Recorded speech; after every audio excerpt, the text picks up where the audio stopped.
চলুন এবার জানিয়ে দিই গেল এক সপ্তাহে বাংলাদেশে ঘটে যাওয়া আলোচিত কিছু খবর।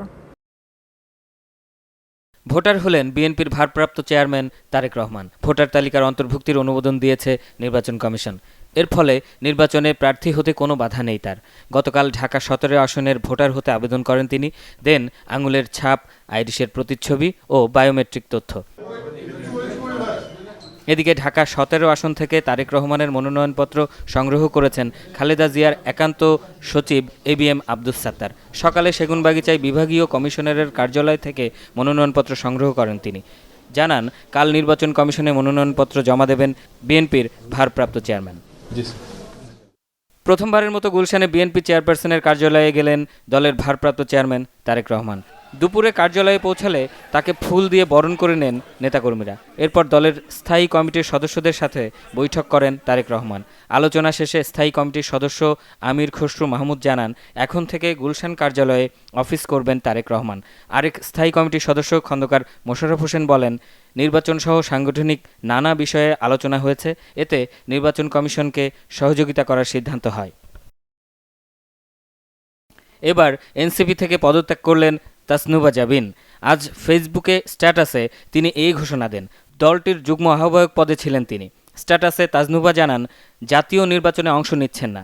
দল থেকে সরে দাঁড়ানোর কারণ হিসেবে তিনি বলেন, পরিকল্পিতভাবে জামায়াতের সাথে জোট করছে এনসিপি। এর মধ্য দিয়ে জুলাই আন্দোলনকে রাজনৈতিক কৌশলের নামে জামায়াতের হাতে তুলে দেয়া হচ্ছে।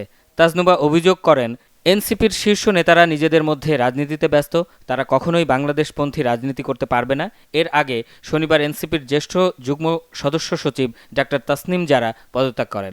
ঘোষণা দেন ঢাকা ৯ আসন থেকে স্বতন্ত্র প্রার্থী হিসেবে প্রতিদ্বন্দ্বিতা করার। ওসমান হাদিকে গুলি করা ফয়সাল সহযোগী সহ ভারত পালিয়ে গেছে। হত্যার ১৬ দিন পর স্বীকার করল পুলিশ। পালাতে সহযোগিতা করায় দুজনকে মেঘালয় পুলিশ গ্রেপ্তার করেছে বলে দাবি ডিএমপির। তাদের ধারণা, রাজনৈতিক কারণে খুন হয়েছেন হাদি।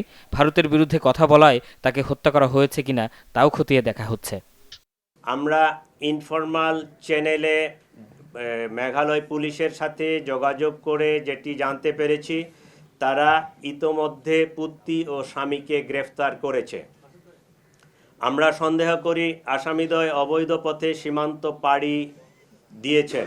পুলিশ জানায়, ৫ আগস্টের পর হাদির রাজনৈতিক অবস্থানের কারণেই তাকে টার্গেট করে হত্যাকারীরা। আর ভারতের বিরুদ্ধে কথা বলাতেই হাদিকে হত্যা করা হয়েছে কিনা তাও খতিয়ে দেখছে গোয়েন্দারা। ৫ আগস্টের পরবর্তীতে এই ইনকিলাব মঞ্চের হাদি খুবই ভোকাল ছিল এবং তার কথাবার্তা খুবই স্পষ্ট ছিল এবং সে একটা আদর্শকে হোল্ড করে। তাহলে এই আদর্শ বা এই ৫ আগস্টে যারা ক্ষতিগ্রস্ত, আমরা ধারণা করতে পারি বা অনুমান করতে পারি যে হত্যাকাণ্ডের পিছনে তারাই জড়িত।